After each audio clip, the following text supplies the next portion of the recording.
Praise the Lord. सभी को जय मसीह की। कहानी पर जाने से पहले आप सबसे निवेदन है कि आप लगन ministry YouTube Bible Hindi story व वचन चैनल को लाइक, सब्सक्राइब और बेल आइकन को दबा लीजिए ताकि आगे आने वाली सभी वीडियो का नोटिफिकेशन समय पर मिलता रहे। धन्यवाद। आज की कहानी का नाम है यहूदा और तामार। यहूदा और तामार कौन थे? तामार का सबसे पहले वर्णन उत्पत्ति 38 अध्याय के 6 वचन में आता है, जहां लिखा है, और यहूदा ने तामार नाम की एक स्त्री से अपने जेठे पुत्र का विवाह कर दिया। आज की यह कहानी उनके विषय में गहरे भेद को उजागर करेगी और आप आश्चर्यचकित होंगे कि परमेश्वर का काम करने का तरीका अलग ही होता है, क्योंकि वह हमारे मनों के अनुसार कार्य करता है और हमारे मन के अंदर देखता है कि हमारे मन में क्या चलता है। क्योंकि तामार एक ऐसी औरत है जिसका वर्णन मती की किताब 1 अध्याय के 3 वचन में भी आया है, जहां पर इस तरह लिखा है, यहूदा और तामार से जेरह व फिरिस उत्पन्न हुए और फिरिस से हिस्रोन उत्पन्न हुआ। इस प्रकार से तामार प्रभु यीशु की वंशावली में शामिल हुई। यहूदा भी राजा दाऊद और यीशु के वंश का कुलपिता था। तो क्या तामार यहूदा की पत्नी थी? यहूदा जो याकूब के 12 पुत्रों में से था। तो हम तामार से पहले यहूदा के विषय में जान लेते हैं, ताकि बाद में तामार के विषय में भी अच्छी तरह से समझ सकें। यहूदा और तामार दोनों का वर्णन उत्पत्ति 38 अध्याय में आता है। यह एक साहसिक, जटिल, बहुत टूटी हुई सी कहानी है, जो कि यूसुफ की कहानी को बीच में रोकती है। जैसे ही हम निरंतर यूसुफ के बारे में पढ़ते रहते हैं, और जब यूसुफ को गुलामी में बेच दिया जाता है, तो अगले ही अध्याय में हम उसके भाई यहूदा और तामार के बारे में पढ़ते हैं। यहूदा लिया के पुत्रों में से एक था। लिया वह पत्नी थी जिससे याकूब प्रेम नहीं करता था। उत्पत्ति 37 अध्याय के अनुसार यहूदा अविवाहित व्यक्ति था, जो अपने घर में रहता और अपने पिता की भेड़ बकरियों की चरवाही करता था। जब तक वह विवाह करने की आयु तक न पहुंचा, तब तक अपने पिता याकूब के पास ही रहा। यहूदा तामार की कहानी विचित्र और अनैतिक लगती है कि क्यों इसे उत्पत्ति की किताब में रखा गया है, परंतु बाइबल में अनेक ऐसे चरित्र हैं जिनके दोषों को दिखाने में परमेश्वर कभी पीछे नहीं हटता है। क्योंकि 2 कुरिन्थियों 12 का 9 वचन में लिखा है, उसकी सामर्थ निर्बलता में सिद्ध होती है। आमीन, हालेलुया। हम याकूब के सभी पुत्रों की कहानी में देखते हैं कि उनके जीवन में किस प्रकार से बदलाव हुए। यहूदा का मन व जीवन भी बदला तथा यूसुफ भी मिस्र देश में चला गया और उसका जीवन भी बदला। यूसुफ के मिस्र में बेचे जाने के बाद यहूदा ने अपने भाइयों और पिता के घर को छोड़ दिया। शायद यहूदा मन से एक अच्छा व्यक्ति था, क्योंकि जब उसके दूसरे भाई यूसुफ को गड्ढे में डाल रहे थे, तो उसने कहीं न कहीं यूसुफ को मरने से बचाया। क्योंकि उस समय यहूदा ने सभी भाइयों से कहा था, अपने भाई को मारने और उसका खून छिपाने से क्या लाभ होगा। आओ हम उसे इश्माएलियों के हाथ बेच डालें और अपना हाथ उस पर न उठाएं, क्योंकि वह हमारा भाई और हमारी हड्डी और मांस है। सो उसके भाइयों ने उसकी बात मान ली और यूसुफ मरने से बच गया। तब यहूदा मन से जरूर बदला होगा, क्योंकि इसके बाद उत्पत्ति 38 अध्याय के अनुसार तब वह हेब्रोन से 12 कोस दूर अदुल्लाम नगर में चला गया और वहां हीरा नाम के एक कनानी के घर में रहने लगा। जब यहूदा उस नगर में रह रहा था, तब उसने वहां कनानियों की एक पुत्री को देखा जो शुआ की बेटी थी। यहूदा ने शुआ की बेटी से विवाह करके उसे अपनी पत्नी बना लिया। यहूदा का इस तरह से एक कनानी स्त्री से विवाह करना अपने वंश अब्राहम, इसहाक और याकूब के बिल्कुल विपरीत था। परंतु बाइबल यहूदा की इच्छा के बारे में कुछ भी नहीं दर्शाती है, क्योंकि शकेम नगर में दीना का भ्रष्ट होना और यूसुफ का मिस्र देश में चले जाने वाली घटना से याकूब का अपने पुत्रों से नियंत्रण हट गया होगा। शायद यहूदा ने इस वजह से भी कनानी स्त्री से ब्याह कर लिया हो।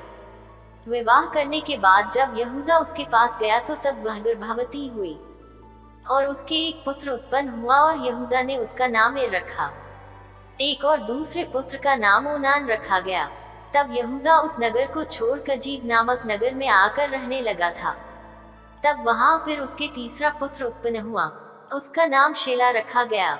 शायद उसके ये तीनों पुत्र शीघ्रता से पैदा हुए हो।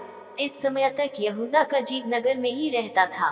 भले ही यहूदा ने अपने पिता याकूब की सहमति और आशीर्वाद के बिना शादी की थी। आगे यहूदा ने अपने 3 बेटों से अलग तरह से व्यवहार किया।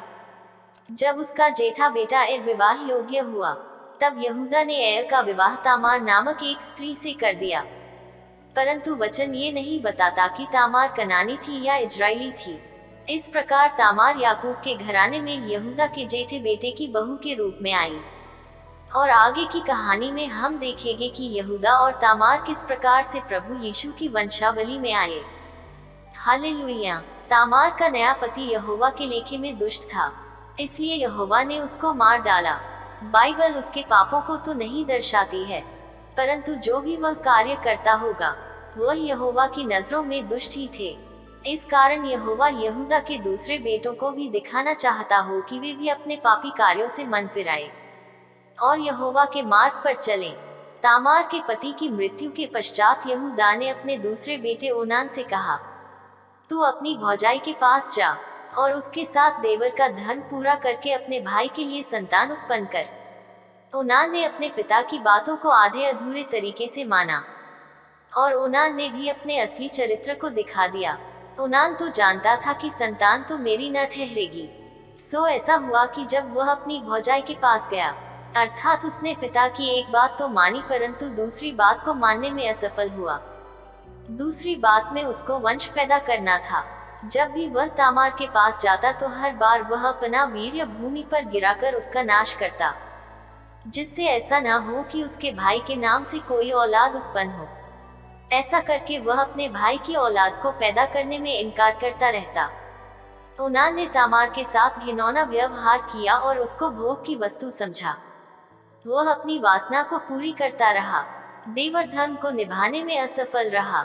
लेकिन ये कब तक चलता? ओनान के इन घृणित कार्य से जो वह कर रहा था उससे यहोवा अप्रसन्न हुआ। उसने अपने व्यवहार और परमेश्वर की इच्छा और उद्देश्य का सीधा विरोध किया। कुछ समय पहले उसके बड़े भाई की अचानक मृत्यु से उसने कुछ भी सबक नहीं लिया था, लेकिन वह तो इस प्रकार से ही करता रहा और अंत में यहोवा परमेश्वर ने ओनान को भी मार डाला। यहूदा अपने दोनों पुत्रों की अचानक हुई मृत्यु के प्रति लापरवाह था। शायद वह अपने दोनों पुत्रों को सही मानता था, परंतु तामार में ही कमी निकालता होगा और सोचता होगा कि तामार के कारण ही मेरे दोनों बेटों की मृत्यु हो गई है। यहूदा तो सच्चाई और धार्मिकता से बिल्कुल अनजान था। उसका तीसरा बेटा शेला अभी कुंवारा ही था। वह चाहता तो तामार को अपने घर पर ही रख सकता था, परंतु डरने लगा कभी शेला मेरे दूसरे बेटों की तरह मारा डाला न जाए और मेरे वंश का नाश न हो जाए। इसलिए वह तामार को अपने घर से निकालना और उससे छुटकारा पाना चाहता होगा।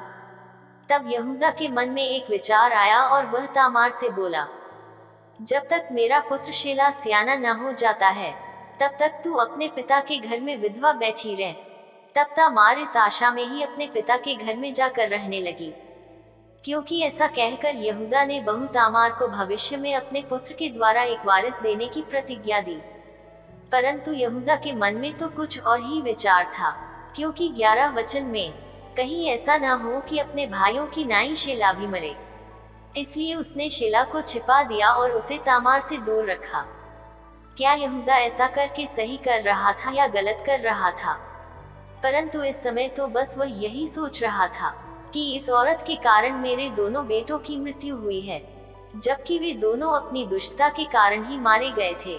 यहूदा ने तामार को ही इसके लिए जिम्मेदार ठहराया और सोचा कि वह एक श्राप के अधीन है। तब तामार ने वही किया जो यहूदा ने कहा था। वह अपने पिता के घर जाकर रहने लगी।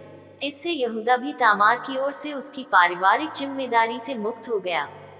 आमीन। आगे 12 वचन में, जिसकी शुरुआत बहुत समय बीतने पर होती है, अर्थात बहुत समय बीत चुका था जब तामार अपने पिता के घर रह रही थी। इतने लंबे दिनों के बाद तामार समझ चुकी थी कि यहूदा अब उसके तीसरे पुत्र शेला की बहू नहीं बनाएगा। इसी समय के दौरान यहूदा की पत्नी जो शुआ की बेटी थी वह मर चुकी थी। उसके शोक के दिन बीतने के पश्चात तब यहूदा अपने मित्र हीरा अदुल्लाम के साथ तिम्नात को गया, जो बेतलेहम शहर के पास एक नगर था। जहाँ पर हर वर्ष वसंत ऋतु में सभी चरवाहे अपनी भेड़ बकरियों की ऊन कतरने के लिए एकत्रित होते थे और वे ऐसे समय पर उत्सव मनाते थे, जैसा कि 1 व 2 शमूएल की किताब 25 और 13 अध्याय में भी बताया गया है। ये समय सभी चरवाहों और मालिकों के लिए त्योहार के जैसा होता था। वे सभी खाते पीते और मौज मस्ती करते थे और आनंद का उत्सव मनाते थे। ऐसे समय पर ये लोग शराब पीते और वेश्याओं की संगति भी करते थे। जब तामार को यह समाचार प्राप्त होता है कि उसका ससुर भी अपनी भेड़ बकरियों की ऊन कतरने वालों के पास तिम्नात जा रहा है, ऐसी स्थिति में एक औरत होने के नाते उसको पता था ऊन कतरने वाले उत्सव में क्या क्या करते थे, और दूसरी ओर यहूदा की पत्नी को मरे हुए काफी दिन हो चुके थे और वह भी इस समय यौन प्रलोभन की चपेट में आ गया होगा। तब तामार ने यह सोचा कि शेला सियाना तो हो गया पर मैं उसकी स्त्री नहीं होने पाई, और उसने अपनी पहचान छिपाने के लिए अपना विधवापन का पहरावा उतारा और घूंघट डालकर अपने को ढांप लिया। जो मार्ग तिम्नात को जाता है वहां एनएम नगर के फाटक के पास जाकर बैठ गई। यही वो मार्ग था जहां से सभी चरवाहे होकर तिम्नात को जाते थे और उसका ससुर भी इसी फाटक से होकर जरूर गुजरेगा। तामार जान गई थी कि उसके ससुर यहूदा ने उसको धोखा दिया है। तामार ने निर्णय लिया पुत्र जनने की एकमात्र उम्मीद उसके ससुर को बहकाने के द्वारा ही है, जिससे एर का वंश बचाया जाए और वह भी समाज में रहने पाए। लेकिन मूसा के नियम लेवी व्यवस्था के 20 अध्याय का 12 वचन में इस प्रकार से शारीरिक संबंध बनाना मृत्यु दंड का मिलना निश्चित था। परंतु तामार तो निर्णय ले चुकी थी। जब यहूदा ने उसको देखा, उसने उसको वेश्या समझा क्योंकि वह अपना मुंह ढांपे हुए थी, और वह मार्ग से उसकी ओर फिरा और उससे कहने लगा, मुझे अपने पास आने दे, क्योंकि उसे यह मालूम न था कि वह उसकी बहू है। और वह कहने लगी कि यदि मैं तुझे अपने पास आने दूं तो तू मुझे क्या देगा? उसने कहा, मैं अपनी बकरियों में से बकरी का एक बच्चा तेरे पास भेज दूंगा। तब उसने कहा, भला उसके भेजने तक क्या तू हमारे पास कुछ गिरवी रख जाएगा? उसने पूछा, मैं तेरे पास क्या गिरवी रख जाऊं? उसने कहा, अपनी मुहर और बाजूबंद और अपने हाथ की छड़ी। तब यहूदा ने उसको वे वस्तुएं दे दी और उसके पास गया और वह उससे गर्भवती हो गई। तब वह उठकर घर चली गई और अपना घूंघट उतार के अपना विधवापन का पहरावा फिर पहन लिया। तब यहूदा ने बकरी का बच्चा अपने मित्र दुल्लाम वासी के हाथ भेजा कि वह गिरवी रखी हुई वस्तुएं उस स्त्री के हाथ से छुड़ा ले आए, पर वह स्त्री उसको वहां न मिली। तब उसने वहां के लोगों से पूछा कि वह देवदासी जो एनएम में मार्ग की एक और बैठी थी कहाँ है? उन्होंने कहा, यहाँ तो कोई देवदासी न थी। सो उसने यहूदा के पास लौट के कहा, मुझे वह नहीं मिली। वह उस स्थान के लोगों ने कहा कि यहाँ तो कोई देवदासी न थी। तब यहूदा ने कहा, अच्छा, वह बंधक उसके पास रहने दे, नहीं तो हम लोग तुच्छ गिने जाएंगे। देख, मैंने बकरी का यह बच्चा भेज दिया, पर वह तुझे नहीं मिली। और 3 महीने के बाद यहूदा को ये समाचार मिला कि तेरी बहू तामार ने व्यभिचार किया है, वरन वह व्यभिचार से गर्भवती भी हो गई है। तब यहूदा ने कहा, उसको बाहर ले आओ कि वह जलाई जाए। जब लोग उसे बाहर निकाल रहे थे, तब तामार ने अपने ससुर के पास ये कहला भेजा कि जिस पुरुष की ये वस्तुएं हैं, उसी से मैं गर्भवती हूँ। फिर उसने ये भी कहलाया कि पहचान तो सही कि यह मुहर, बाजूबंद और छड़ी किसकी है। यहाँ पर तामार चौकस रही, उसने सीधा आरोप अपने ससुर पर नहीं लगाया। तब यहूदा ने उन्हें पहचान कर कहा, वह तो मुझसे कम दोषी है, क्योंकि मैंने उसके साथ पुत्र शेला का विवाह नहीं किया। और यहूदा ने उसके दंड को टाल दिया, और यहूदा ने उससे फिर कभी प्रसन्न न किया। जब तामार के बच्चे जनने का समय आया, तब पता चला कि उसके गर्भ में जुड़वे बच्चे हैं। तामार ने जुड़वे बच्चे जन्मे, जो रिबका के याकूब और एसाव के समान थे, जो एक दूसरे से पहले जन्म लेने में संघर्ष कर रहे थे। बड़े का स्थान छोटे ने लिया। पहले बच्चे का नाम पेरेस और दूसरे बच्चे का नाम जेरे रखा गया। यह वो पेरेस है जिससे बोअज बरूत से राजा दाऊद और अंत में उद्धारकर्ता प्रभु यीशु आए। जेरे हाकान का पूर्वज कहलाया। इस बेहद जटिल कहानी में तामार और यहूदा दोनों ने पाप किया। यहूदा का पाप तो तामार के पाप से ज्यादा बड़ा था। परंतु परमेश्वर की नजर में कोई पाप छोटा या बड़ा नहीं होता है। पाप तो पाप होता है। इस कहानी में परमेश्वर अदृश्य रूप से कार्य कर रहा था, क्योंकि यहूदा को नम्रता और क्षमा, अनुग्रह और पाप बोध के बारे में सिखाना अति आवश्यक था, क्योंकि परमेश्वर की नजर में यहूदा ही वो व्यक्ति था जिसके द्वारा पूरा परिवार एक हुआ और वे मिस्र देश में साथ साथ इकट्ठे भी रहे। और परमेश्वर द्वारा इस परिवार को भी बचाना अति आवश्यक था, क्योंकि इस वंश से उद्धारकर्ता यीशु मसीह को भी आना था। परमेश्वर द्वारा इस तरह से कार्य करने के बाद एक अच्छा परिणाम आया, क्योंकि इस घटना के बाद यहूदा द्वारा ही सारे भाई सुधारे गए होंगे। पूरा परिवार एक हुआ। हम इसलिए कह रहे हैं क्योंकि जब मिस्र देश में यूसुफ के द्वारा उनकी परीक्षा हुई थी तो उन्होंने सच बोला और एक दूसरे से प्रेम करने लगे थे और सच्चे परमेश्वर यहोवा को मानने लगे थे। हम तो अंत में यही कहेंगे कि परमेश्वर भले या बुरे कार्यों के द्वारा अपने लोगों के लिए भलाई ही को निकालता है। इस कहानी को देखने के द्वारा प्रभु आप सबको आशीषित करे। प्रभु का अनुग्रह आप पर और आपके परिवार पर हमेशा बना रहे। धन्यवाद। आमीन। हालेलुया।